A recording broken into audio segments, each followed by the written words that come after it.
Hello, Year 4. I hope everything is going great for you guys. It's me, Mrs. Cassis, your librarian, and I am going to continue reading you Ramona Quimby, age 8. When last we left Ramona, if you recall, she had followed a fad and taken an egg to school that she thought was hard-boiled, but when she smashed it on her head, it turned out it was raw. And then when she went to the nurse to get her hair all cleaned up, she heard her teacher saying that she was a show-off and a nuisance, and this made Ramona feel quite upset at her teacher. So this is Chapter 4, The Quimbys' Quarrel. A quarrel is like an argument.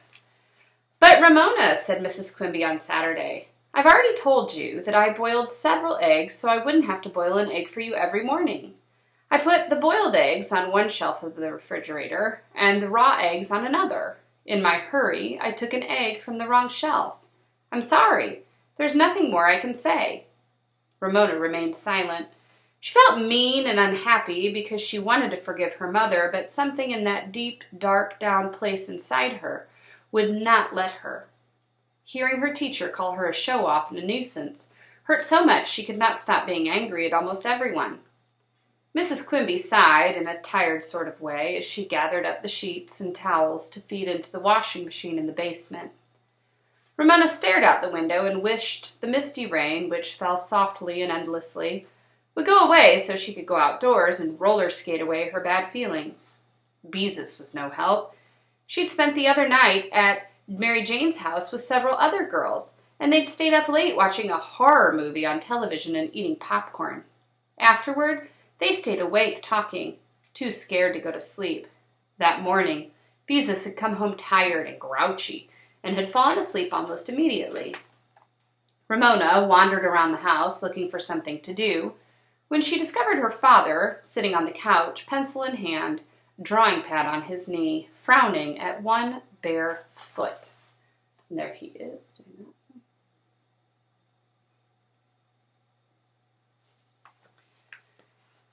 "Daddy, what are you doing that for?" Ramona wanted to know. "That's what I keep asking myself," her father answered as he wiggled his toes. "I have to draw a picture of my foot for my art class."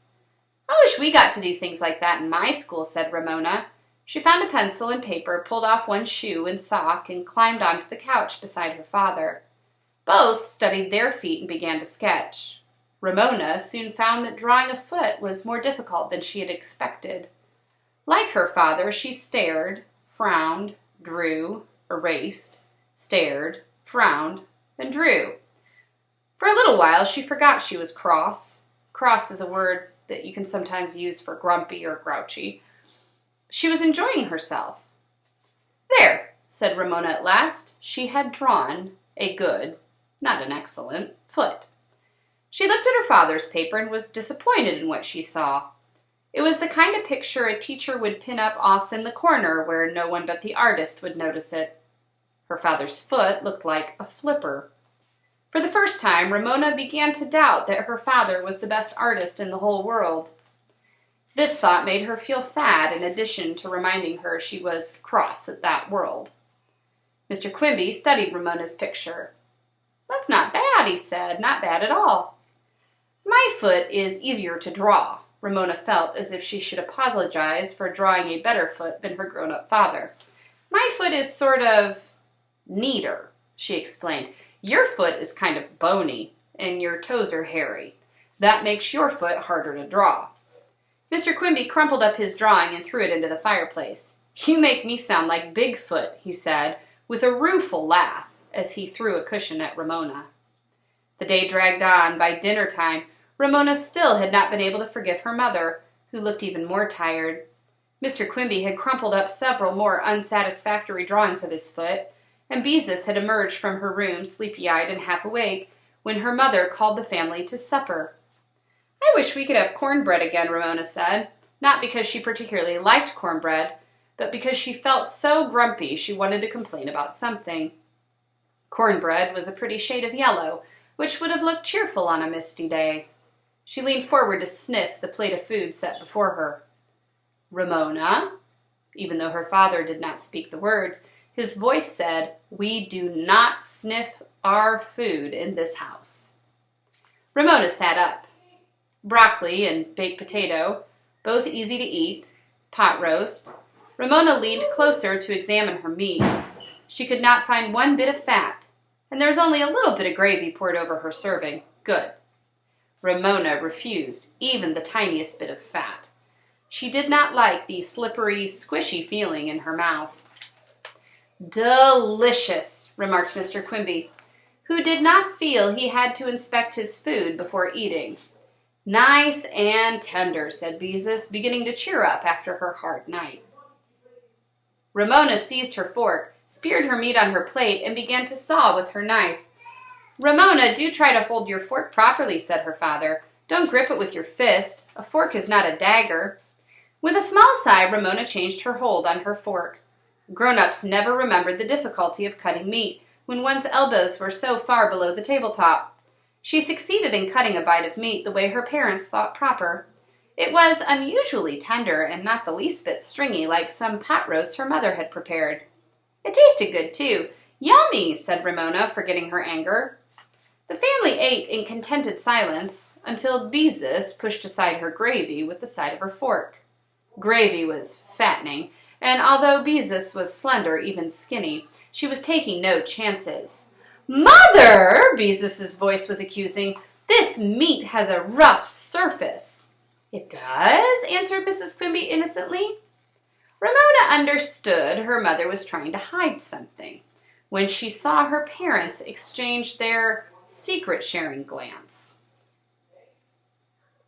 That's weird. My thing disappeared. Ooh. Uh-oh. Okay, hold on. Little bit of troubleshooting here. Let's see what happened. Ooh. There we go. Okay, now I'm back. So, I don't know what happened there. A window popped up. Weird computer. Anyway, Ramona understood her mother was trying to hide something when she saw her parents exchange their secret-sharing glance. She, too, scraped aside her gravy. Beezus was right. One edge of her meat was covered with tiny bumps.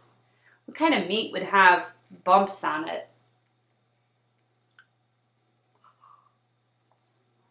"This meat is tongue," Beezus pushed her serving aside with her fork. "I don't like tongue." "Tongue?" Like Beezus, Ramona pushed her meat aside. "Yuck," she said. "Girls, stop being silly." Mrs. Quimby's voice was sharp. So they're eating beef tongue. Beef tongue is cow tongue. We used to eat, there's a better view of it. We used to eat beef tongue when I was a kid. I also was not a big fan. "What do you mean you don't like tongue?" demanded Mr. Quimby. "You were just eating it and enjoying it." "But I didn't know it was tongue then," said Beezus. "I hate tongue." "Me too," said Ramona. "All those yucky little bumps. Why can't we just have plain meat?" Mrs. Quimby was losing patience. "Because tongue is cheaper, that's why. It's cheaper, and it's nutritious." "You know what I think," said Mr. Quimby. "I think this whole thing is a lot of nonsense. You liked tongue when you didn't know it was tongue, so there's no reason why you can't eat it now." "Yes, this whole thing is ridiculous," said Mrs. Quimby. "Tongue is disgusting," said Beezus. Picky can have mine." "Mine too," echoed Ramona, knowing she should eat what was set before her. But tongue. Her parents were asking too much. The meal continued in silence, the girls guilty but defiant, the parents unrelenting. When Mr. Quimby finished his serving of tongue, he helped himself from Ramona's plate. Picky, which is their cat, see, it's the cat under the table, meow, purring like a rusty motor, walked into the dining room and rubbed against legs to remind the family that he should eat too. "I wonder," said Mrs. Quimby, "why we named the cat Picky." She and Mr. Quimby looked at one another and only partly suppressed their laughter. The girls exchanged sulky glances. Parents should not laugh at their children. If you're picky, it means that you don't like to eat everything that's in front of you. You want to just only eat the things you like. Beezus silently cleared the table. Mrs. Quimby served applesauce and oatmeal cookies while Mr. Quimby talked about his work as Santa's little helper in the frozen food warehouse. He told how snow fell inside the warehouse door when someone opened it and let in warm air. He told about a man who had to break icicles from his mustache when he left the warehouse. Snow indoors, icicles on a mustache. Ramona was full of questions that she would not let herself ask. Maybe working as Santa's little helper wasn't as much fun as she had thought. "I tell you what," said Mr. Quimby to Mrs. Quimby when the last cookie crumb had been eaten. "You need a rest. Tomorrow, the girls can make dinner, and you can take it easy." "Good idea," said Mrs. Quimby. "Sometimes I do get tired of cooking." "But I'm supposed to go to Mary Jane's tomorrow," protested Beezus.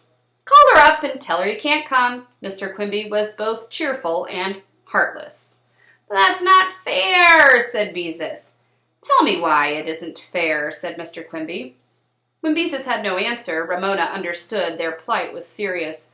When her father behaved this way, he never changed his mind.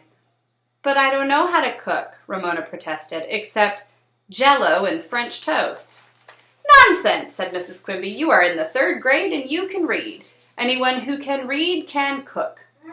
"What'll we cook?" Beezus had to accept the fact that she and Ramona had no way out. "Well, you'll cook the same things I cook," said her mother. "Whatever I've bought on special that you can find in the refrigerator." "And cornbread," Mr. Quimby said, his face serious but his eyes amused. They looked at Ramona. "I expect to be served cornbread." That evening, after the dishes had been put away, Picky was polishing gravy from his whiskers, and their parents were watching the evening news on television. Ramona marched into Beezus's room and shut the door. "It's all your fault," she informed her sister, who was lying on her bed with a book. "Why didn't you keep still?" "It's just as much your fault," said Beezus, "you and your yucks." Both girls recognized nothing would be gained by arguing over blame. "But you like to cook," said Ramona. "Well, and you like to make Jell-O and French toast," said Beezus. The two sisters looked at one another. What had gone wrong? Why didn't they want to make dinner? "I think they're mean," said Ramona. "They're punishing us," said Beezus. "That's what they're doing." The sisters scowled. They liked to cook, but they did not like to be punished. They sat in silence, thinking cross thoughts about their parents. Their unfair, unkind parents who did not appreciate what nice daughters they had. Lots of parents would be happy to have nice daughters like Beezus and Ramona. "If I ever have a little girl, I won't make her eat tongue," said Ramona. "I'll give her good things to eat, things like stuffed olives and whipped cream." "Me too," agreed Beezus. "I wonder what there is for us to cook." "Let's go look in the refrigerator," suggested Ramona. Beezus objected. "If they hear us open the refrigerator, Mom and Dad will think we're hungry, and then we'll get a lecture on not eating our dinner." "But I am hungry," said Ramona, although she understood the truth of Beezus's words.